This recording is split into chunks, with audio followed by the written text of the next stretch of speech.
ભરૂચમાં ફરી એકવાર આગનો બનાવ સામે આવતા દોડધામ મચી જવા પામી હતી. ભરૂચના પશ્ચિમ વિસ્તારમાં આવેલા ભટિયાળ વિસ્તારમાં 2 માળના મકાનમાં આગ લાગી હતી.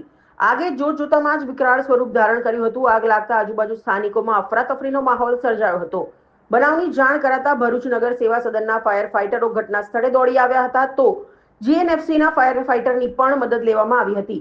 લગભગ 2 કલાકની જહેમત બાદ 4 ફાયર ટેન્ડરો દ્વારા આગ પર કાબુ મેળવાયો હતો. મકાનમાં શોર્ટ સર્કિટના કારણે આગ લાગી હોવાનું પ્રાથમિક અનુમાન લગાવવામાં આવી રહ્યું છે.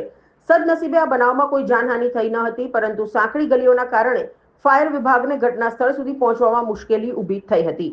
અઝર પઠાણ, ભરૂચ. ભરૂચ શહેરમાં ભટિયાળવાડ વિસ્તારમાં 9:45 કલાકની આસપાસ અચાનક આગ લાગવાનો બનાવ બન્યો હતો, જેના પગલે નગરપાલિકા ભરૂચ ફાયર બ્રિગેડ કંટ્રોલમાં જાણ કરાતા તાત્કાલિક ભરૂચ ફાયર બ્રિગેડની એક ગાડી તેમજ જરૂર જણાતા અન્ય 2 ગાડી અને જીએનએફસીની એક ગાડી ભારે જહેમતની બાદ આગને સંપૂર્ણ કાબૂમાં કરેલ છે.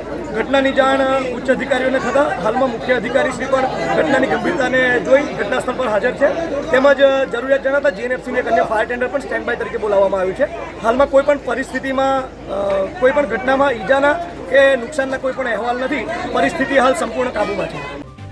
જો તમે આ વિડીયો ફેસબુક પર જોઈ રહ્યા છો તો લાઈક અને ફોલો કરો, અને યુટ્યુબ પર જોઈ રહ્યા છો તો અમારી ચેનલને સબસ્ક્રાઇબ કરો. સત્તરે.com, આઝાદી સમાચારોની.